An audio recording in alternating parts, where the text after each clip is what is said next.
Chers amis auditeurs, bienvenue pour une nouvelle émission où nous allons commenter les lectures du 33e dimanche du temps ordinaire de l'année A. Commençons sans plus tarder par la proclamation de l'Évangile. De l'Évangile de Jésus-Christ selon saint Matthieu. En ces temps-là, Jésus disait à ses disciples cette parabole. C'est comme un homme qui partait en voyage. Il appela ses serviteurs et leur confia ses biens. À l'un il remit une somme de 5 talents, à un autre 2 talents, au troisième un seul talent, à chacun selon ses capacités. Puis il partit. Aussitôt celui qui avait reçu les 5 talents s'en alla pour les faire valoir, et en gagna 5 autres. De même, celui qui avait reçu 2 talents en gagna 2 autres. Mais celui qui n'en avait reçu qu'un alla creuser la terre et cacha l'argent de son maître. Longtemps après, le maître de ses serviteurs revint, et il leur demanda des comptes. Celui qui avait reçu 5 talents s'approcha, présenta 5 autres talents et dit « Seigneur, tu m'as confié 5 talents. Voilà, j'en ai gagné 5 autres. » Son maître lui déclara « Très bien, serviteur bon et fidèle. Tu as été fidèle pour peu de choses. Je t'en confierai beaucoup. Entre dans la joie de ton Seigneur. » Celui qui avait reçu 2 talents s'approcha aussi et dit « Seigneur, tu m'as confié 2 talents. Voilà, j'en ai gagné 2 autres. » Son maître lui déclara « Très bien, serviteur bon et fidèle. Tu as été fidèle pour peu de choses. Je t'en confierai beaucoup.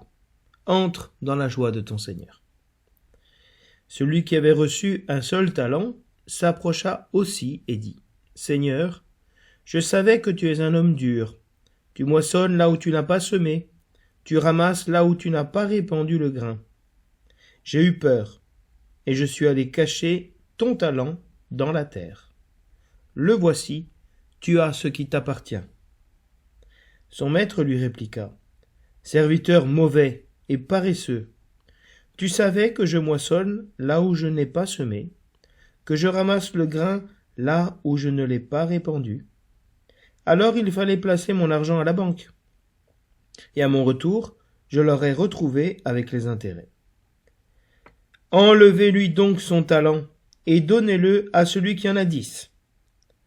À celui qui a, on donnera encore, et il sera dans l'abondance. Mais celui qui n'a rien se verra enlever même ce qu'il a. Quant à ce serviteur bon à rien, jetez-le dans les ténèbres extérieures, là il y aura des pleurs et des grincements de dents.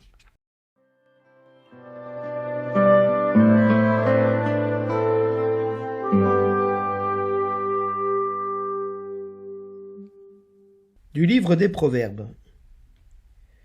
Une femme parfaite, qui la trouvera? Elle est précieuse, plus que les perles. Son mari peut lui faire confiance, il ne manquera pas de ressources. Elle fait son bonheur, et non pas sa ruine, tous les jours de sa vie. Elle sait choisir la laine et le lin, et ses mains travaillent volontiers. Elle tend la main vers la quenouille, ses doigts dirigent le fuseau. Ses doigts s'ouvrent en faveur du pauvre. Elle tend la main au malheureux. Le charme est trompeur, et la beauté s'évanouit. Seule, la femme qui craint le Seigneur mérite la louange. Célébrez-la pour les fruits de son travail, et qu'aux portes de la ville, ses œuvres disent sa louange.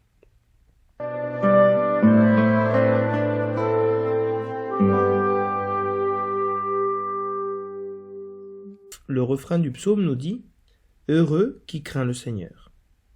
Heureux qui craint le Seigneur et marche selon ses voies. Tu te nourriras du travail de tes mains, heureux es-tu, à toi le bonheur. Ta femme sera dans ta maison comme une vigne généreuse, et tes fils autour de la table comme des plants d'olivier. Voilà comment sera béni l'homme qui craint le Seigneur. De Sion, que le Seigneur te bénisse. Tu verras le bonheur de Jérusalem tous les jours de ta vie. Heureux qui craint le Seigneur.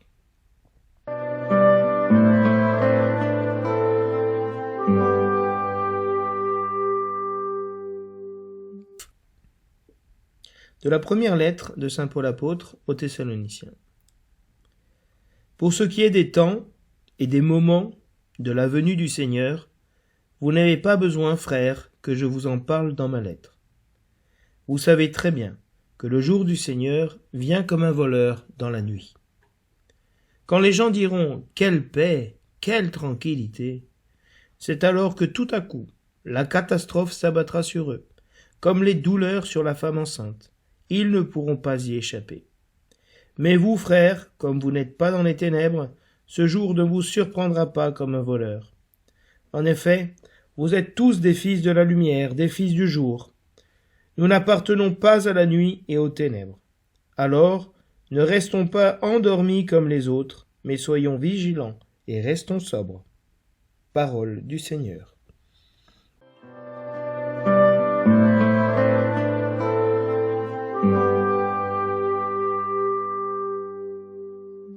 Avant de commenter le thème de ce dimanche, je voudrais vous donner une clé de lecture qui est donnée par l'introduction du lectionnaire sur ces 3 derniers dimanches du temps ordinaire, qui sont donc le 33e aujourd'hui, le 34e, le Christ roi, et la semaine dernière, le 32e. Dans ces 3 dimanches, l'Église a voulu préparer les fidèles à la fin du temps liturgique, la fin de l'année liturgique, et à la fin des temps, à la fin, au retour du Christ. Et elle anticipe de cette manière, l'Église, la première partie de l'Avent, qui est l'attente du retour du Christ, de veiller, de se convertir pour le retour du Maître. Donc les dernières semaines de l'année liturgique font résonner les thèmes des fins dernières, de la mort, de la résurrection, du jugement dernier, du retour du Seigneur et du jugement final. Du retour du Christ et du jugement final, de rendre des comptes à Dieu, est un thème fondamental de notre foi, parce qu'il indique la finalité, le but et la fin d'entrer dans la joie de notre Maître. Donc il y a véritablement ici un thème important de notre foi que nous proclamons dans le credo, que nous croyons que Jésus-Christ viendra juger les vivants et les morts. Il viendra à la fin des temps.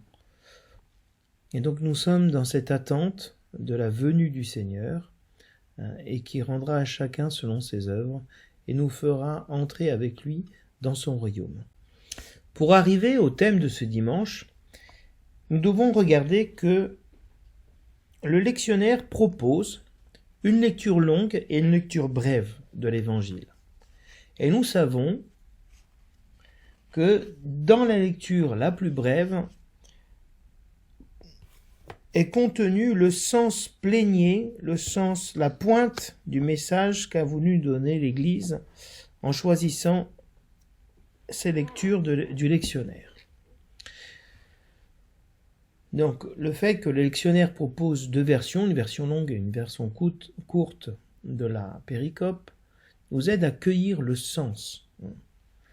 Ainsi, dans la version brève, le lectionnaire va occulter toute la partie négative de la parabole, si l'on peut dire, puisqu'il n'est pas fait mention de ce que font les serviteurs de leur talent. Le récit ne dit pas ce qu'ils ont fait. On l'entend de la bouche des serviteurs. On n'entend pas non plus parler du fait que le dernier serviteur ait caché son talent et qu'il se soit justifié devant le maître de n'avoir rien fait, en disant que le maître est dur, qu'il a eu peur. Le châtiment du serviteur mauvais et paresseux n'est pas mentionné. Ainsi, dans cette lecture brève, qu'est-ce qui apparaît ? Le lectionnaire se focalise sur l'heureuse nouvelle. Les serviteurs portent du fruit et entrent dans la joie de leur maître. Donc si vous voulez, pour arriver au thème de ce dimanche, c'est important de voir qu'est-ce que l'Église retient de cette parabole. On comprend donc qu'ici, il s'agit de porter du fruit. c'est le thème de la fécondité. Mais cette fécondité, elle est liée à un esprit, à la foi. On verra dans le commentaire de l'Évangile comment la foi, le fait d'être fidèle, induit un comportement efficace, productif, prompt à agir pour faire le bien, justement, pour faire fructifier ce don que Dieu fait aux hommes. On retrouve donc le thème de la fécondité dans le fait que le Seigneur confie des talents. Un talent, c'est une somme considérable, mais vraiment considérable. Il en confie 5 à un, 2 à un autre, et un finalement à un dernier. Donc, on a déjà la générosité, la confiance que ce maître a de confier sa fortune à ses serviteurs pendant qu'il s'en va. Et aussitôt, donc il y a véritablement une attitude dynamique.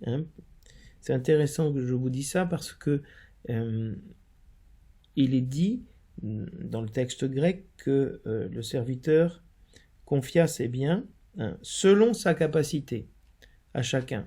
Et donc il est dit en grec selon sa dynamis, sa force d'entreprise, si vous voulez. Et donc il y a bien un accent qui est mis sur la fécondité, sur le fait d'entreprendre.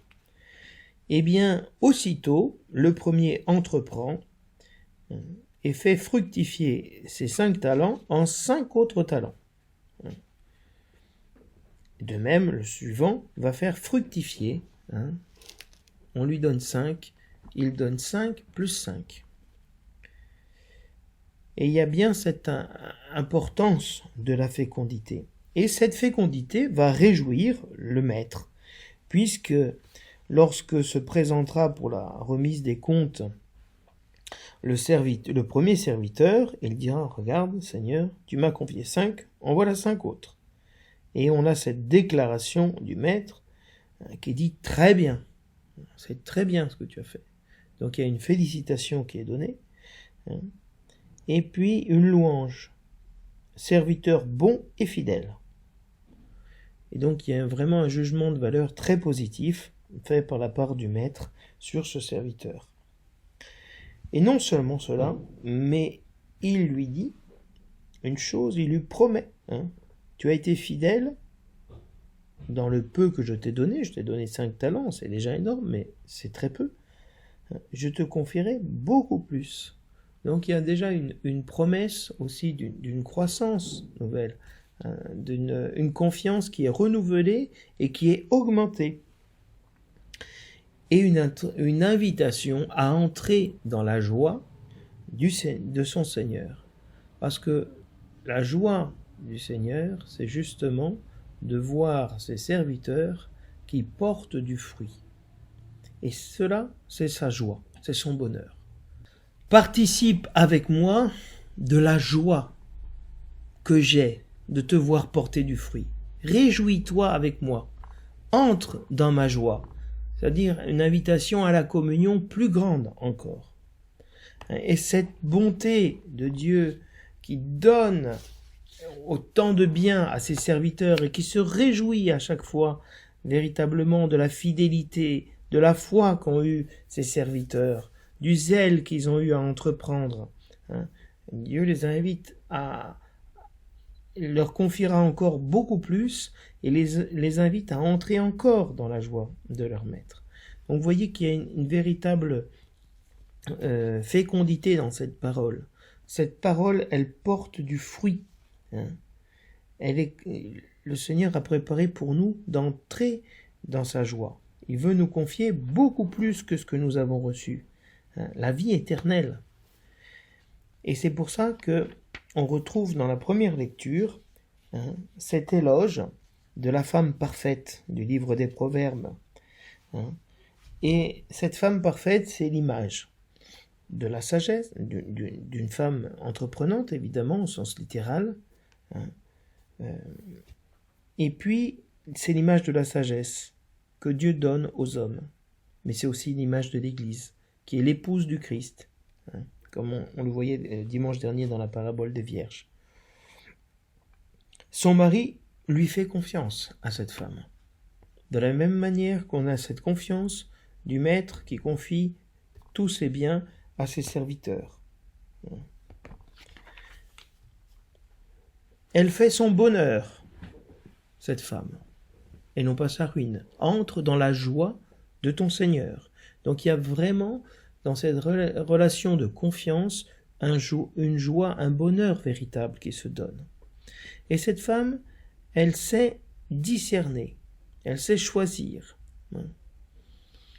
Elle est aussi généreuse, mais surtout elle est entreprenante. Tout ce qu'on lui met dans ses mains, ça produit. Et cette femme, elle craint le Seigneur. Elle est dans la crainte du Seigneur, c'est un synonyme, si vous voulez, de la foi. C'est pas qu'elle a peur du Seigneur comme le serviteur mauvais et paresseux qui a eu peur de Dieu. Non, cette crainte du Seigneur, c'est-à-dire cette foi dans le Seigneur. Et l'invitation de la lecture, c'est célébrer cette femme pour les fruits de son travail. Vous voyez bien qu'il y a une insistance sur le fruit du travail, le fruit de la foi. La foi qui produit des œuvres bonnes. Et on a dans le psaume qui suit cette même fécondité où on dit heureux l'homme qui craint le Seigneur, heureux l'homme qui a la foi, qui croit dans le Seigneur, qui met sa vie dans le Seigneur, parce qu'il se nourrit du travail de ses mains. Ses mains fructifient, donc il peut manger du travail. Heureux es-tu, entre dans la joie de ton Seigneur. Heureux es-tu, à toi le bonheur. Vous voyez, il y a véritablement un lien entre la joie, la foi et la fécondité, qui est le fruit de la foi, et le bonheur, qui est la récompense de la foi. Cette femme sera généreuse. Les enfants de cet homme seront généreux, comme est généreux l'olivier, comme la vigne. Et cet homme verra le bonheur de Jérusalem tous les jours de sa vie. Il entrera tous les jours dans la joie de son Seigneur. Donc il y a cette insistance sur la fécondité, la joie, le bonheur, de produire du fruit. Et nous sommes dans le temps de la fin, et donc nous avons cette lecture de saint Paul aux Thessaloniciens qui nous invite justement à nous préparer à la venue du Seigneur. Nous retrouvons dans la deuxième lecture l'opposition entre la foi et la paresse on trouvait dans l'Évangile. Parce que le jour du Seigneur vient comme un voleur. Il vient comme un voleur, mais pas pour vous. Il vient pour vous. Parce que vous n'êtes pas dans l'ignorance que le Seigneur revient. Et alors ce jour ne vous surprendra pas. Parce que vous croyez que Dieu vous aime, que Dieu est amour, qu'il vient pour vous. Et alors vous êtes en train de produire des œuvres de lumière. Vous êtes des fils de la lumière, des fils du jour. Vous produisez la lumière du Christ. Vous êtes la lumière du monde. Vous êtes en train de briller dans les ténèbres de la nuit. Vous ne restez pas endormis. Vous êtes vigilants. Vous êtes sobres. Vous êtes en train de mettre votre foi en pratique. Qui est le contraire justement de cette paresse qu'on trouve dans l'Évangile. Et donc vous voyez bien que ce thème de la fécondité, il se fait plus aigu, plus important dans un moment comme la fin. Parce que le Seigneur va revenir et il y aura ce moment où nous mettrons devant lui les œuvres que nous avons faites, si nous avons fait fructifier ou pas la foi qu'il nous a donnée, pour rentrer dans la joie véritable. Donc, Paul nous montre que ce qui nous a été promis, c'est la vie éternelle. Et que si nous vivons de la foi et dans l'attente et amoureuse de la venue du Seigneur, nous rentrerons dans la vie éternelle de manière définitive.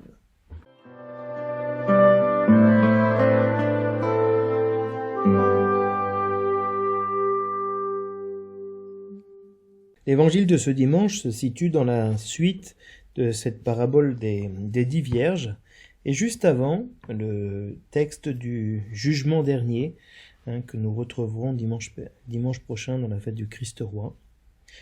Et Jésus dit une parabole à ses disciples, c'est-à-dire il s'adresse à eux pour leur transmettre un message fondamental. Il va parler de son départ, un homme qui partait en voyage. Jésus-Christ part, mais il reviendra. On l'entendra plus tard dans la parabole. Longtemps après, le maître de ses serviteurs revint. Donc Jésus-Christ part et revient. C'est lui le maître. Et il part en confiant à ses serviteurs des talents.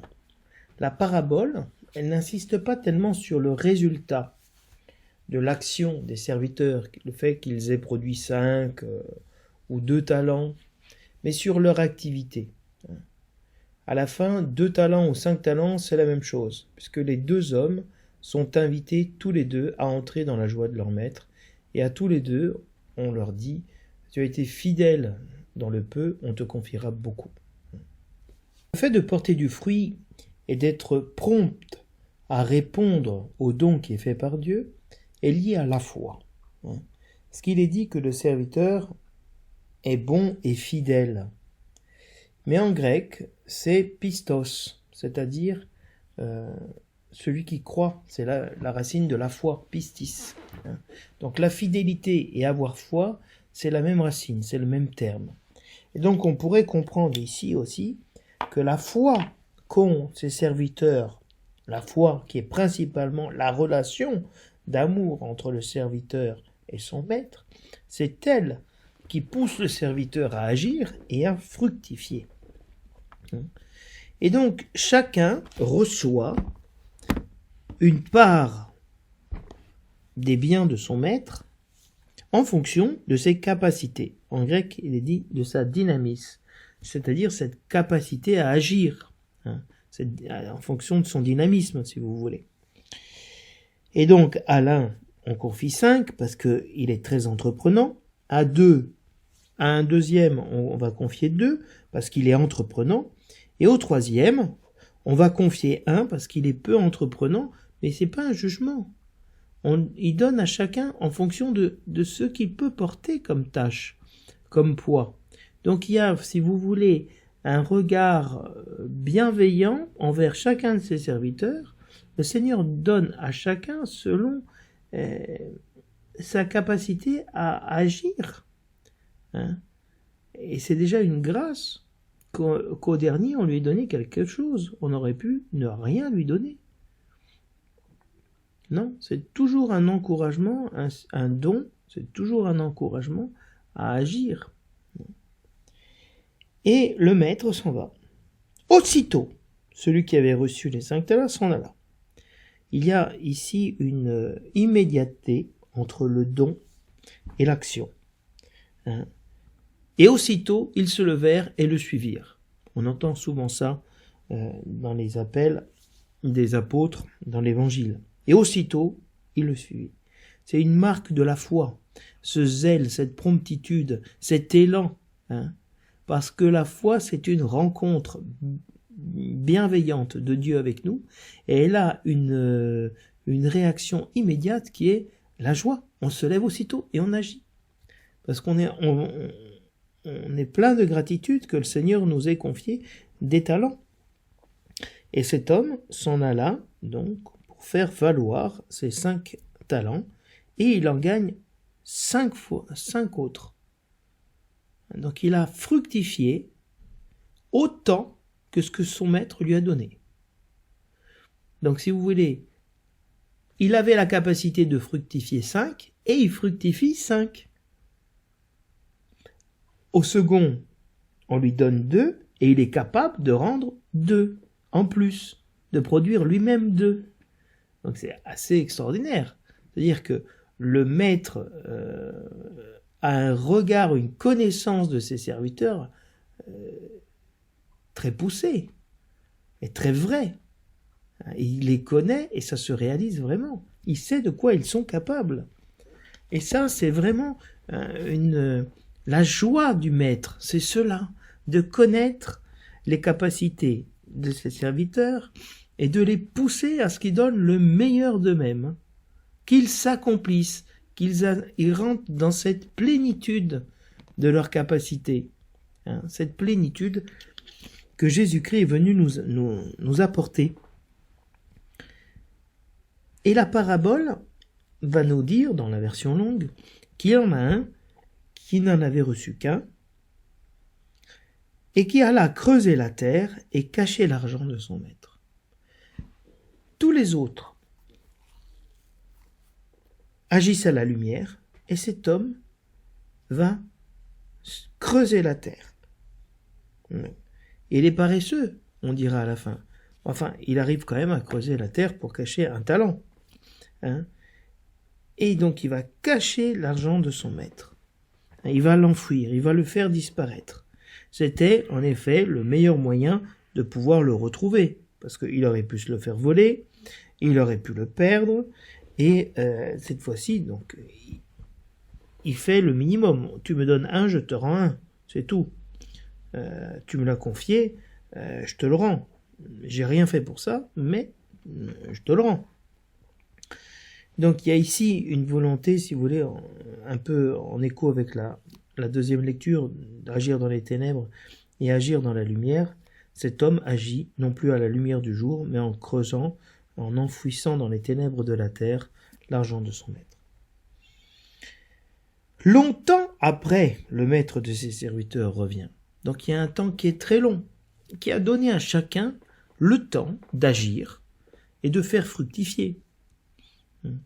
Donc c'est pas que ce serviteur qui a reçu un seul talent n'avait pas le temps d'agir. Et spontanément, le maître revient. Qui se présente en premier? Celui qui a fructifié 5. Et il lui dit, Seigneur, tu m'as confié 5, voilà, j'en ai gagné 5 autres.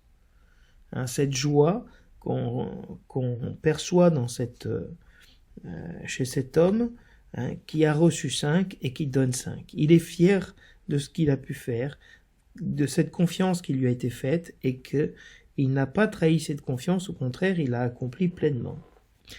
Et justement, le maître lui déclare, très bien, serviteur bon et fidèle.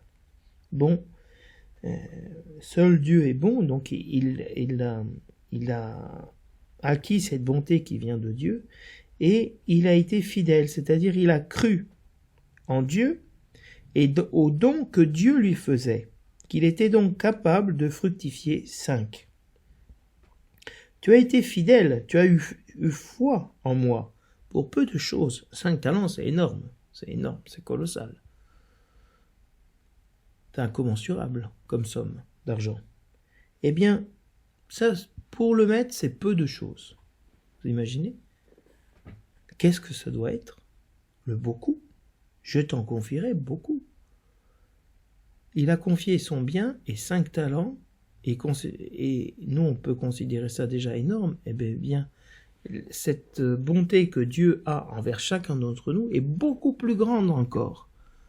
Elle est vraiment infinie. Et il invite le serviteur à entrer dans la joie de son Seigneur, à se réjouir avec lui, d'avoir un serviteur qui est cru en lui, et cru dans l'amour que son maître avait pour lui. Et c'est le signe de la joie. La joie, c'est le signe eschatologique de la fin des temps, que nous rentrerons vraiment dans la joie du royaume des cieux. Le deuxième se retrouve dans la même situation que le premier. C'est lui-même qui s'approche et va voir le Seigneur. Et il s'approche après le premier. Et c'est la même situation. Tu m'as donné 2, je te rends 2. Je te rends 2 plus 2. Et le maître déclare la même chose que pour le premier. Serviteur bon, fidèle, hein, tu as été fidèle, je vais te confier encore plus. Entre dans la joie de ton serviteur. Entre dans la joie que j'ai de te voir fructifier. Hein. Ce qui est vraiment produit du fruit chez ces hommes, c'est la foi et la confiance qu'ils ont dans leur maître et dans les capacités que leur a donné ce maître. Cette foi engendre une attitude, un empressement. Au contraire, l'absence de foi engendre la paresse, comme nous allons le voir. Le troisième serviteur ne croit pas que Dieu est amour. Au contraire, il pense que Dieu est mauvais, que Dieu est méchant. Il est sclérosé, on dit en grec. C'est-à-dire il est âpre. Il pense que le maître est ennemi de l'homme. Il n'aime pas ses serviteurs. C'est le mensonge du serpent. Dieu ne t'aime pas. Et donc cet homme manifeste, le troisième, l'homme qui croit au mensonge du serpent que Dieu ne l'aime pas, que Dieu n'est pas amour. Et donc ce troisième serviteur se présente lui aussi, mais en dernier. C'est-à-dire quand celui qui a aimé, à qui on a confié peu, montre peu d'amour. Je savais que tu es un homme dur, sclérosé, âpre. Je savais. Voilà l'expérience que j'ai eue. Tu moissonnes où tu n'as pas semé. C'est-à-dire, tu penses que tu es injuste. Tu ramasses où tu n'as pas répandu le grain. Donc tu exiges de moi des choses que tu ne m'as pas données. J'ai eu peur. Je suis allé cacher ton talent dans la terre. Ici, nous avons une reprise de la Genèse où Adam dit « J'ai eu peur, je me suis caché, parce que j'étais nu. » Donc vous voyez qu'il y a véritablement un parallèle qui est fait entre cet homme mauvais et paresseux et Adam qui désobéit à la confiance que Dieu lui fait et croit au mensonge du serpent, que Dieu ne l'aime pas. Et j'ai eu peur, je suis allé cacher ton talent dans la terre. Et il dit, le voici, tu as ce qui t'appartient. C'est une manière très sèche, très effrontée de dire, voilà, c'est à toi, prends ce qui est à toi, va-t'en. Je n'ai pas de part avec toi. Son maître lui répliqua. Immédiatement, comme pour les autres, il y a un jugement moral. Et ici, serviteur mauvais et paresseux, qui s'oppose à serviteur bon et fidèle. Donc, le contraire de la fidélité, de la foi, c'est la paresse. Tu savais que je moissonne là où j'ai semé et que je ramasse le grain là où je ne l'ai pas répandu? Dans le grec, il y a un point d'interrogation. Dans le texte français, c'est une affirmation. Tu sais que je suis comme ça? Mais c'est vrai, je suis comme ça. Si je mets un point d'interrogation, c'est tu crois que je suis comme ça? Mais pas du tout. Pas du tout. Mais si tu étais dans cette peur que moi je sois extrêmement exigeant à ton égard, comment tu fais pour penser que je suis exigeant à ton égard alors que je te fais un cadeau en te donnant la foi, en te donnant un talent? Parce que je sais que tu es capable de fructifier peu, donc je t'ai pas imposé un fardeau plus lourd que tu ne pouvais porter. Je t'ai confié un talent. Aux autres, ils étaient capables de plus, j'ai donné plus. Mais toi, tu étais faible, je t'ai donné peu. Et il essaye de lui faire comprendre. Il fallait placer mon argent à la banque. À mon retour, je l'aurais trouvé avec les intérêts. Si tu caches le bien que je te donne, il ne porte pas de fruits. Mon intérêt, c'est que le bien que je te donne porte du fruit. Et donc, tu n'es pas capable de le faire fructifier en investissant, en faisant des choses, d'accord. Mais tu peux quand même faire le minimum, l'emmener dans une banque.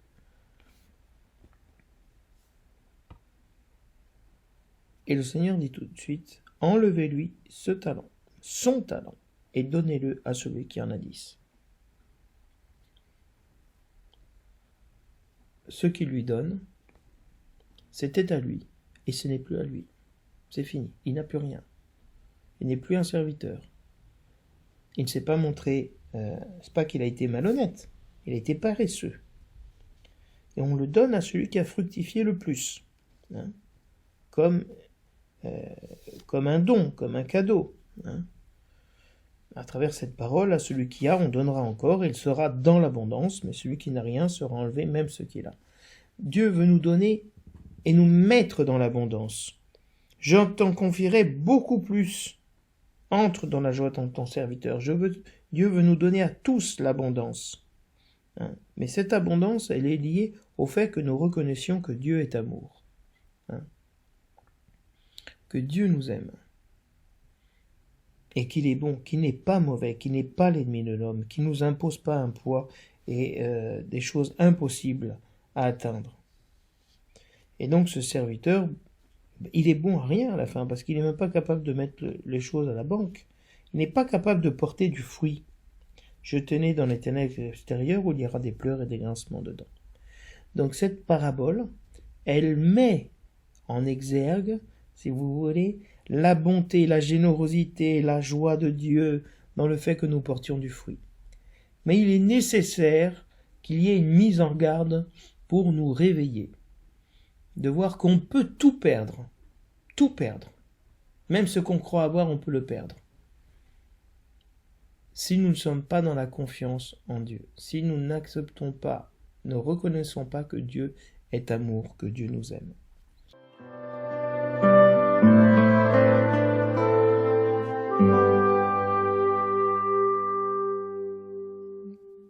Pour montrer ce que signifie fructifier, le lectionnaire va nous mettre en avant une figure importante, celle de la femme parfaite, ou la femme forte.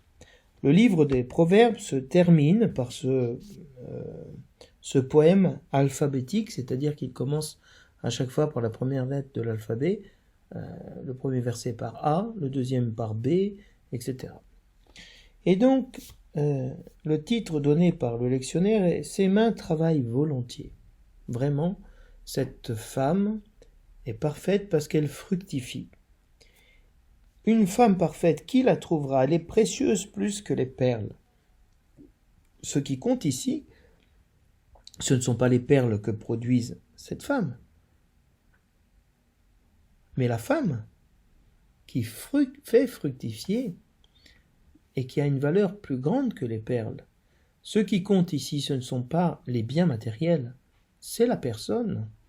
C'est pour ça que dans l'Évangile, il dit « Entre dans la joie de ton maître ». Ah, c'est bien, très bien, serviteur bon et fidèle, très bien.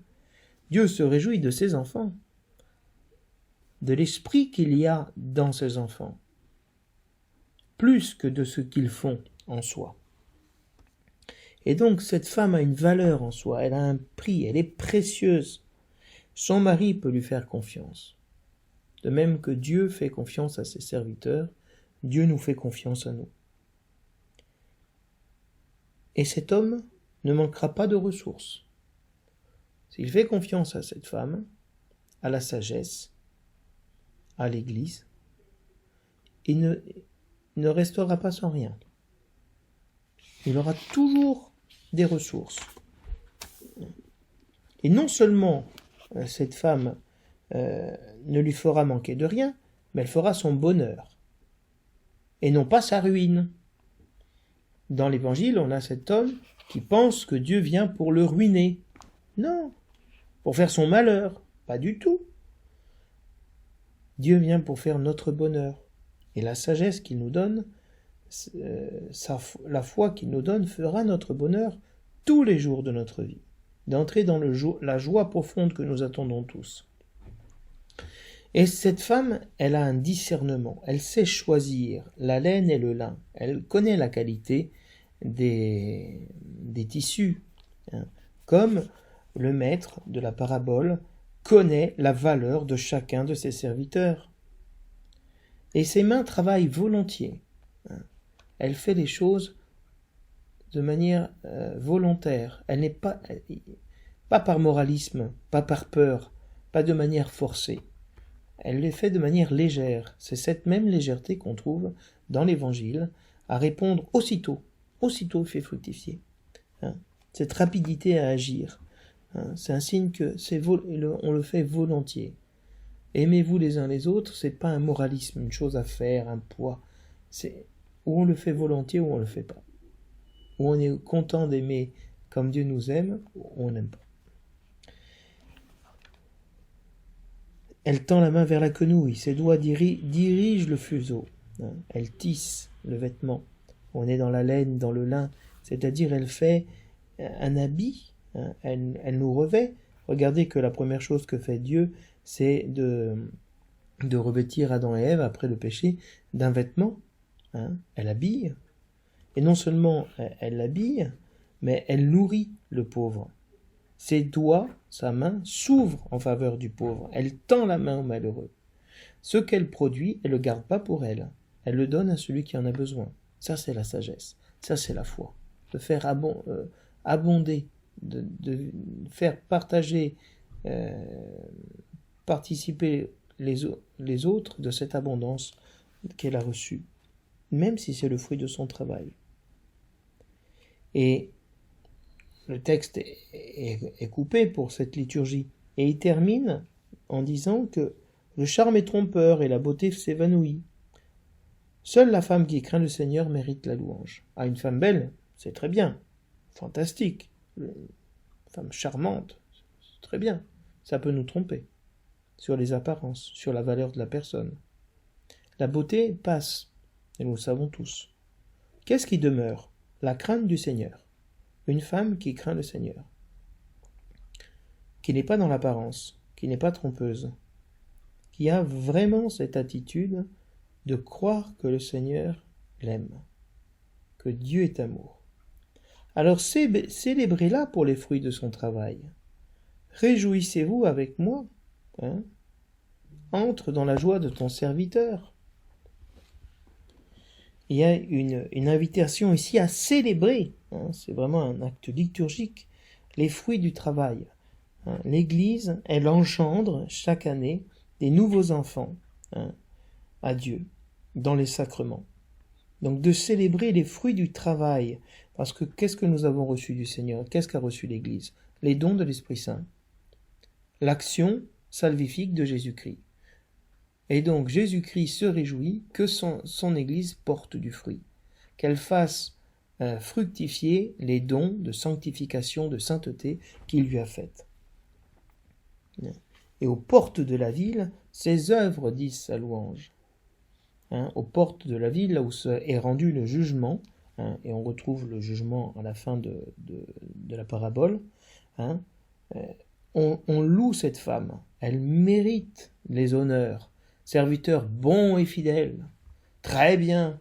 Vous voyez cette manière qu'a le Seigneur de se réjouir et de nous féliciter, de nous encourager. Ainsi, le psaume peut continuer en disant « Heureux celui qui craint le Seigneur, celui qui croit à l'amour de Dieu pour lui. Il marche dans les voies de Dieu. Il se nourrit du travail de ses mains. » C'est-à-dire que ses mains produisent, fructifient. Cet homme, heureux es-tu, à toi le bonheur. Le bonheur, c'est de pouvoir faire fructifier les dons que Dieu nous a faits. De vivre de cette vie qu'il nous donne. Ça, c'est le bonheur. Sa femme sera dans sa maison comme une vigne généreuse. Une vigne qui porte du fruit, qui est abondante, avec des grappes très grosses. Elle porte du fruit. La vigne, c'est ce qui réjouit le cœur de l'homme. Ta femme te réjouira. Tes enfants seront comme des plants d'olivier, beaux, ils sont toujours verts, se fanent pas, portent du fruit. D'avoir une maison, une famille belle, qui porte du fruit, où il y a une générosité, une abondance dans la famille, dans la femme et dans les enfants, qui sont le signe de cet amour entre l'homme et la femme. Voilà comment sera béni l'homme qui craint le Seigneur. Voilà. La bénédiction que Dieu a faite sur l'homme à la création, c'est « Soyez féconds, multipliez-vous, emplissez la terre ». Et cette bénédiction, il vient de la dire. Ta femme sera dans ta maison comme une vigne généreuse. C'est-à-dire ton épouse te donnera de nombreux enfants. Et tes enfants seront autour de la table familiale comme des plants d'olivier. Ils seront stables, ils seront là, ils resteront. Ils porteront cette huile, donneront l'huile et le vin, qui sont les deux signes de l'amour, de la tendresse, de la douceur de Dieu. Seront une consolation, si vous voulez. L'homme qui craint le Seigneur, qui a foi dans le Seigneur, le Seigneur le bénit, dit du bien de lui. Serviteur bon et fidèle, entre dans la joie de ton maître. Et tu verras le bonheur de Jérusalem tous les jours de ta vie. Il y a vraiment la possibilité de voir le bonheur, d'être heureux tous les jours de notre vie, si nous croyons que Dieu est amour et qu'il nous donne cet amour tous les jours. C'est ce qui pousse, si vous voulez, saint Paul, dans l'épître aux Thessaloniciens, à dire, regardez, le Seigneur va revenir comme un voleur.